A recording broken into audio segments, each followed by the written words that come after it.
The sound hit me before the image registered. A sharp, flat crack. My daughter's head snapping to the side. She froze, eyes wide, lower lip trembling. My sister's hand still in the air, smile stretching too wide. Like mother, like daughter, both useless, she laughed, loud enough for the entire hall to hear. And then my father, sitting at the head of the table, smirked. Well, she needed to learn some shame. The world slowed. My chest burned, but I didn't move. Because what they didn't know was that the microphone on the podium was still on, and every guest in that hall had just heard them. Backstory: the family that ate its own. My sister was my father's favorite from the day she was born. He called her the Golden One. I was the other one. It didn't matter that I built my life from scratch, that I fought to give my daughter everything I never had. To him, we were both disposable, tools when useful, burdens when not. For years, I kept my distance. I avoided the family dinners, the fake hugs, the whispered insults. But tonight was different. Tonight was a public charity gala. I had donated a significant sum in my company's name, and my father insisted I attend. I thought maybe, just maybe, they'd behave. I was wrong. The first signs. All evening, my sister had been meddling. Little digs about my parenting, comments about my daughter's shyness. I ignored them, smiling for the cameras, shaking hands with donors. But I saw the way my father's eyes narrowed every time my daughter hesitated to speak. The way my sister whispered to him, and they both smirked. Then came the moment. My daughter, carrying a tray of desserts to the table, tripped on a loose carpet edge. Nothing spilled, she didn't fall, she just stumbled, and my sister, without hesitation, slapped her. The shift. I didn't yell, didn't stand.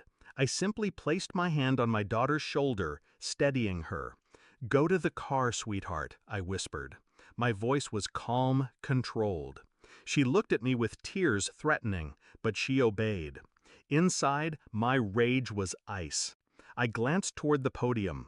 The wireless mic was still live from the previous speech, which meant the plan. Step 1. Let the moment breathe. Let every guest hear the echo of their cruelty. I saw the glances, the awkward shifting, the murmurs. Step 2. Don't confront them here. Public scenes only give them ground to claim victimhood. I needed precision. Step 3. Destroy her reputation where it mattered most. Her business, her social circle, her curated image of grace. That night I made calls. First to a journalist I trusted, one who had been digging into fraudulent charity accounts linked to my sister's foundation. Then to a friend in the city licensing office, confirming that the luxury spa she owned was operating under a lapsed permit. The setup. By Monday morning, the gala video was circulating online.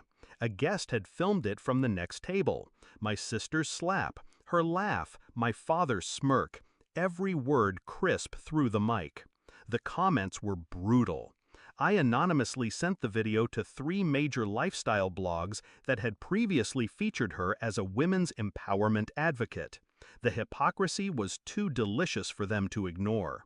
While that burned through her public image, I prepared the second strike. I filed a formal complaint with the licensing board for her spa, attaching photos of multiple health code violations I documented over my last visit. I didn't need to fabricate anything, the truth was enough. The confrontation. It took exactly 9 days.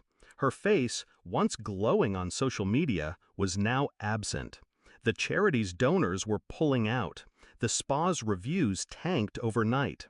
When the city issued a notice for immediate closure pending investigation, she called me. Her voice was frantic. "I know you did this! You've ruined me!" I let the silence stretch. "No," I said softly, "you ruined yourself the moment you put your hands on my daughter." The final move. The last step was personal. She had a pending partnership with an international wellness brand, her big break. I sent them the gala video, along with the news articles about the spa's closure and the charity's financial discrepancies. The next day, they issued a public statement cutting all ties. Aftermath.